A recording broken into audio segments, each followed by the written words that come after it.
নমস্কার বন্ধুরা, আমি ভাস্বতী রান্নাঘরের তরফ থেকে আপনাদের সবাইকে স্বাগত। আজ আবার চলে এসেছি একটা নতুন রেসিপি নিয়ে। দেখুন, এখানে অনেকটা কাঁচকলার খোসা রয়েছে। কাঁচকলা খোসাগুলো আমি ফেলে না দিয়ে আজকে কাঁচকলার খোসা দিয়ে একটা দুর্দান্ত স্বাদের রেসিপি করব। প্রথমে আমি কাঁচকলার খোসাগুলোকে ভালো করে ধুয়ে নেব। ধুয়ে এটাকে আগে কুকারে সেদ্ধ করে নেব। চলুন এগুলোকে সেদ্ধ করে নেওয়া যাক, তারপর ফিরে আসছি।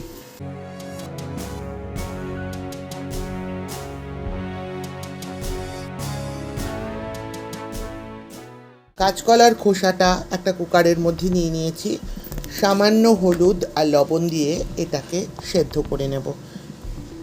দিয়ে দিচ্ছি হলুদের গুঁড়ো 1 চামচের 4 ভাগের 1 ভাগ দিচ্ছি। হাফ চামচের থেকে একটু কম লবণ আর একটু জল দিয়ে এটাকে সেদ্ধ করে নেব। দিয়ে দিচ্ছি জল আর কুকারের ঢাকনা আটকিয়ে এটাকে 4টে হুইসেল দিয়ে নেব।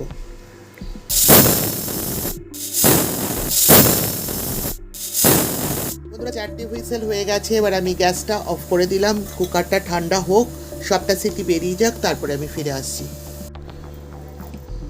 কুকারটার থেকে সিটি বেরিয়ে গেছে। এবার আমি কুকারটা খুলে আপনাদের দেখাচ্ছি। দেখুন, খোসাগুলো ভালো করে সেদ্ধ করা হয়ে গেছে। এবার একটু ঠান্ডা হলে এগুলোকে বেটে নেব।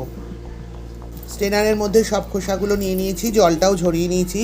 এবার এটা বেশ কিছুক্ষণ রেখে দেবো যাতে এটা ঠান্ডা হয়ে যায়, তারপরে এটা মিক্সিতে বেটে নেব। বন্ধুরা, কাঁচকলার খোসাগুলো ঠান্ডা হয়ে গেছে। এবার এটা একটা মিক্সির বোলের মধ্যে আমি নিয়ে নিচ্ছি।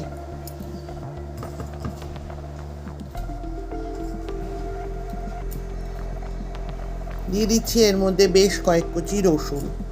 দিয়ে দিচ্ছি পরিমাণ মতন লবণ। আমি এখানে হাফ চামচ লবণ দিয়ে দিচ্ছি। দিয়ে দিচ্ছি 1 চামচ চিনি। দিয়ে দিচ্ছি 7টা কাঁচা লঙ্কা। আপনারা যেরকম ঝাল খান সেটা বুঝে লঙ্কা ব্যবহার করবেন। এবার মিক্সির বোলের ঢাকনাটা আটকে এটাকে একটা পেস্ট রেডি করে আমি ফিরে আসছি। মশলার পেস্টটা দেখুন রেডি হয়ে গেছে। গ্যাস অন করে কড়াই বসিয়ে দিয়েছি। এবার কড়াইতে দিয়ে দিচ্ছি সর্ষের তেল। তেলের মধ্যে দিয়ে দিচ্ছি ফোড়নের জন্য 1 চামচ কালো জিরে, আর দিয়ে দিচ্ছি একটা শুকনো লঙ্কা। লঙ্কাটাকে একটু ছিঁড়ে দিচ্ছি 2 ভাগ করে। ফোড়নটা ভালো করে হয়ে গেছে। এবার এর মধ্যে একটা সাইজের পেঁয়াজ টুকরো করে দিয়ে দিলাম। পেঁয়াজটা একটু তেলের মধ্যে নাড়াচাড়া করে এবার বেটে রাখা কাঁচকলাটা এর মধ্যে আস্তে আস্তে দিয়ে দেবো।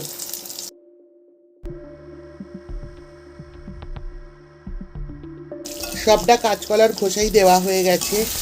এবার এটা পেঁয়াজ আর ফোড়নের সাথে বেশ কিছুক্ষণ সময় ধরে ভালো করে নাড়াচাড়া করে নেব। এর মধ্যে নুন, মিষ্টি, লঙ্কা সবই দেওয়া আছে, অতএব আর কিছু দেওয়ার প্রয়োজন নেই। এটাকে এক নাগাড়ে বেশ কিছুক্ষণ সময় ধরে নাড়াচাড়া করে একটু শুকনো শুকনো করে নেব। বন্ধুরা, এর মধ্যে কিন্তু আমি কোনো রকম হলুদ ব্যবহার করিনি, শুধু কাঁচকলার খোসাটা সেদ্ধ করার সময় হলুদ দিয়েছিলাম। এটা মোটামুটি হয়েই গেছে। এবার গ্যাসটা অফ করে এটাকে একটা থালার মধ্যে তুলে নেব।